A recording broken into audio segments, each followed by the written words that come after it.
Você não pode parecer uma super pessoa, um super humano. Primeiro porque isso não é uma verdade. Você é só um humano. Segundo porque, se você incomoda com excesso de regra, ou tabu, ou recomendação, você não atinge que é o teu objetivo principal. O que é o meu objetivo principal? Assim como o médico, né? Trazer bem-estar para as pessoas. Seja físico, seja mental também. Você se transformou numa referência porque os números estão aí para provar. Qual é o segredo por trás disso? E como é que você conseguiu personalizar tanta autoridade? Não é segredo, Ivan, é consistência. É a coisa mais difícil de fazer no mundo. É você realmente entender o que é ter fé. Fé é você realizar cegamente, porque você não tem provas de que aquilo vai funcionar. Eu tinha uma chance. Eu não sou o primeiro médico da família, mas eu sou o único médico da família. Uma prima minha, um pouco mais velha que eu, ela começou a fazer medicina, fez anestesiologia, mas infelizmente ela faleceu de um câncer de mama agressivíssimo, ela não tinha 40 anos de idade. E foi pra mim uma coisa assustadora, porque por 3 anos eu não encontrei com ela na faculdade de medicina. Eu podia ter encontrado com ela dando aula pra mim como anestesista, né, na faculdade de medicina. E por 3 anos isso não aconteceu. Foi uma coisa muito assustadora. O fato de eu ser o único médico da família significa que eu nunca tive suporte, apoio sempre. Ah, você quer fazer medicina? Né, disse meu pai. Então, o que precisa? Vamos lá, vamos fazer. Eu não consigo te pagar uma faculdade, mas o que precisar do resto, eu tô contigo. Né? Minha mãe, você quer fazer medicina? Você tem que sair de Marília, você tem que ir para outra cidade. Não tem importância. Eu tô aqui, eu tô bem, segura a onda. E como eu não tinha suporte, mas eu tinha apoio, eu decidi que eu tinha que ser aquilo que eu de fato era. Eu não tinha como criar uma persona, Ivan. Minha avó falava pra mim que você mente pra muita gente pouco tempo, você mente pra pouca gente muito tempo, mas você não engana todo mundo o tempo todo. E não dá pra você criar uma persona e sustentar ela, porque aquilo vai te pesar um dia. Eventualmente aquilo vai te pesar, aquilo vai te entristecer, né? E eu já tinha tantas dificuldades que tinham que ser resolvidas, que instintivamente, intuitivamente, eu resolvia na minha vida não criar mais dificuldades. Não criar inimigos, não criar inimizades. Ah, você quer que eu te peça desculpa? Não tem problema. Desculpa, ponto final, vamos seguir adiante. Ah, você quer isso? Toma, não tem problema. A única coisa que eu nunca entreguei foi a minha identidade. E eu nunca deixei as pessoas mexerem com isso. Isso não. Aí é diferente. Quando uma pessoa te rotula e quer te transformar em alguma coisa, isso eu reagia. E eu reagia muito fortemente, muito vigorosamente. Porém, dentro de todas essas escolhas e para ser coerente, o que eu também tinha que saber?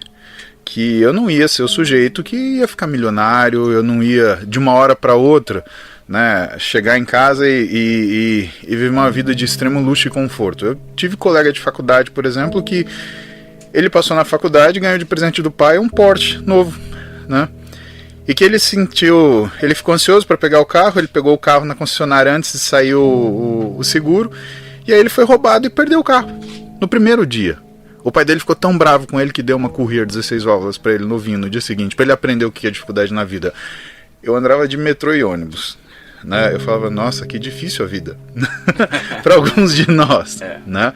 O que eu não critico em absolutamente. Hoje eu tenho condição, por exemplo, de dar um carro para minha filha, tá? E tem um grande amigo meu, né, que é o Maurice Brownstein. A gente estava discutindo no consultório outro dia e ele estava com uma dúvida se ele tinha que comprar um carro. Aí ele falou para mim assim, mas o que eu vou falar para o meu filho? Eu falei assim, Maurice, é o que eu vou falar para minha filha, que isso não vale nada. Porque se você cria essa ideologia sobre o que representa, que isso está errado, teu filho vai dar um valor para isso que ele não tem. Então a minha filha olha para um carro assim, é só um carro. E isso me dá segurança porque ela nunca será comprada por um carro, por esse bem material, aquilo. Porque o que a gente mostra em casa são que as verdadeiras riquezas são os valores que a gente tem. Perfeito. De respeito, de coleguismo, de compaixão, de empatia. São essas coisas que valem a pena. Mas voltando ao que eu estava te falando, eu sabia que eu não ia ter essa vida. Então, o que eu fiz? Eu me esmerei em ser aquilo que verdadeiramente eu achava valioso para mim. Simplesmente porque eu era assim. Dá muito trabalho mentir. Ivan, você tem que ter uma memória gigantesca, porque, cara, uma mentira leva a outra mentira, que leva a outra mentira, que leva a outra mentira. Você vive uma vida que depois você começa a achar, inclusive, que aquilo é verdade. E duas coisas vão acontecer. Ou você vai se esquecer e vão te pegar na mentira, ou pior, Você vai acreditar nessa mentira. Eu queria saber qual que é o impacto que você percebe que se gera nessa sua audiência, que nem todos conseguem ser seus pacientes, mas muitos são seus seguidores, e o que a pandemia provocou em relação a pensamentos relacionados ao que você faz e a sua transformação. As pessoas refletiram mais, né, Ivan? Elas foram mais expostas à solidão, porque elas entenderam. Uma coisa é solitude, quando você quer ficar sozinho. Outra coisa é solidão, quando você se sente sozinho à revelia do que você desejaria. Total. E as pessoas sentiram essa solidão.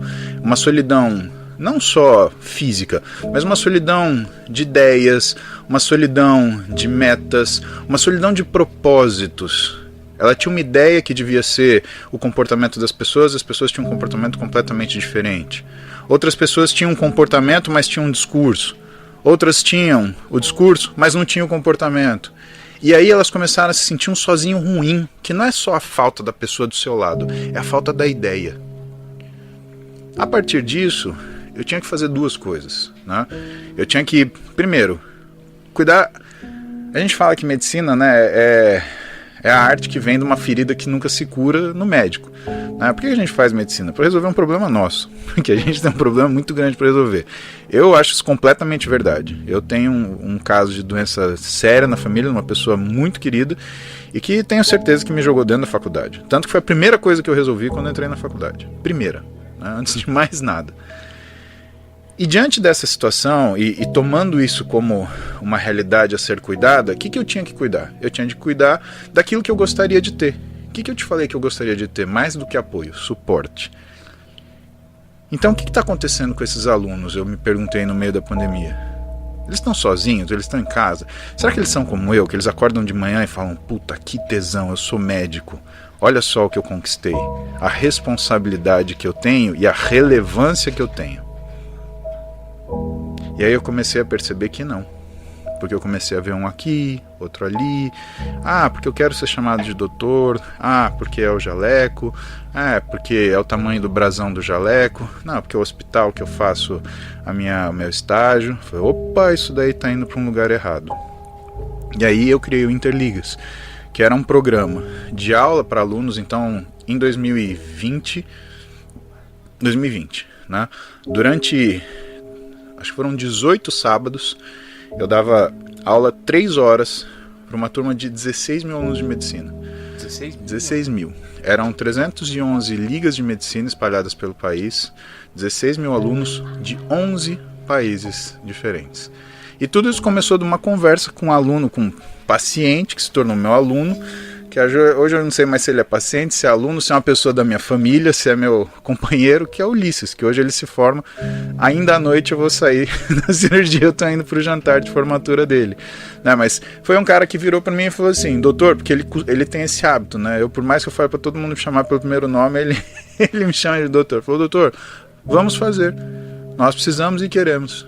E aí a gente saiu de uma liga que queria que eu fizesse uma aula para eles, para esse número absurdo. De 16 né? mil alunos, cara. Exatamente. Todos médicos. Todos médicos. Você tá olhando o Instagram hoje, tá? 2 milhões de seguidores. Mas, cara, eu comecei nos anos 2000 escrevendo um blog que chamava Performance com Saúde. Aí veio o Orkut. Escrevia no Orkut. Aí veio o Facebook. Entregando conteúdo. Dividindo com as pessoas as coisas. Aí veio o Facebook. Aí veio Instagram. Aí veio TikTok. Tá bom. TikTok eu não consigo entregar conteúdo médico, mas eu entrego conteúdo de comportamento. Por quê? Porque eu percebo que a sociedade, de alguma forma, ela também está doente do ponto de vista de comportamento. As pessoas estão confusas, Ivan. O pessoal não sabe usar isso aí ainda direito. Não. Esse espelho preto que fica na nossa frente a maior parte do tempo, ele é uma ferramenta maravilhosa, mas ela tem sido usada de uma forma muito errada. Tem os efeitos colaterais também, porque a quantidade de conteúdo, se não tiver uma curadoria para você consumir o que de fato te faz bem, e aquela velha ação, aquele velho comportamento do ser humano, nós estamos sempre nos comparando. Como a gente tem essa mania de comparação, né? Isso se transformou. Se você está mal, quando você abre o Instagram, a possibilidade de o feed te entregar um panorama para você ficar ainda pior é enorme. E se você está bem, você vai sempre encontrar alguém melhor que você ali também. Você quer fazer vamos fazer um paralelo. Vamos pegar Mundo Geek. Você assistiu O Senhor dos Anéis? Sim. Pra mim foi uma coisa que, quando eu assisti Senhor dos Anéis, eu enxerguei um monte de coisa. Falei, nossa, que impressionante. Porque eu consigo entrar no filme assim, eu vivo aquela experiência, né? Eu amo cinema. E aí, o que eu percebi? Quando eu olhava, por exemplo, pro Frodo, segurando o anel, olhava pro Gollum, que era um hobbit e que se modificou completamente, e aí olhava pro Sam, que era um hobbit sem o anel e sem a perspectiva de poder. O que eu percebia? Eu percebia que, na verdade, o Sam, ele era um cara que estava sendo confrontado com um poder que podia corrompê-lo. E por outro lado, ele olhava para o Sam, que era a base dele, para falar assim, poxa, como que eu sou? E quem é o poder? Como qualquer ferramenta que a gente tem, tudo que te dá muito poder também te enfraquece. Porque você costuma usar aquilo. E quanta gente ficou fraca por conta disso?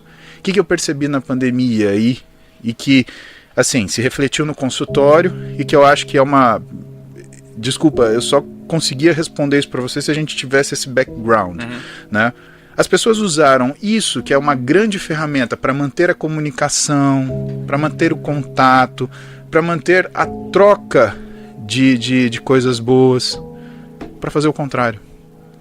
Eu tenho poder de machucar o outro. Então eu vou ser um hater. Eu vou criar uma conta fantasma. Eu vou falar mal dos fulano. Eu vou plantar notícia falsa. Eu vou criar toda uma discussão social em torno das opiniões que são minhas e vou fazer com que isso seja mais importante do que coisas reais. A primeira coisa que eu falo, você tem que analisar a situação que você vive. Você está se sentindo mal? Você está chateado com você?